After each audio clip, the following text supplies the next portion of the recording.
আসসালামু আলাইকুম। আশা করি সবাই ভালো আছেন। আলহামদুলিল্লাহ, আমিও ভালো আছি। আপনারা যারা সাদা লজ্জাবতী শিকড় খুঁজতেছেন, আমার কাছে অনেকগুলো আছে। আপনার যদি নেওয়ার ইচ্ছা থাকে তাহলে আমার সাথে যোগাযোগ করেন। আমি স্ক্রিনে আমার নাম্বার দিয়ে দিব।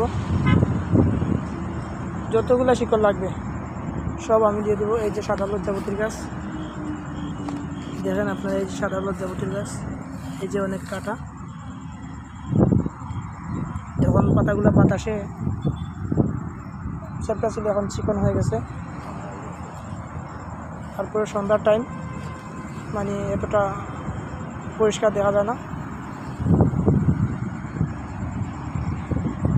যা যা নেওয়ার ইচ্ছা আমার সাথে যোগাযোগ করবেন।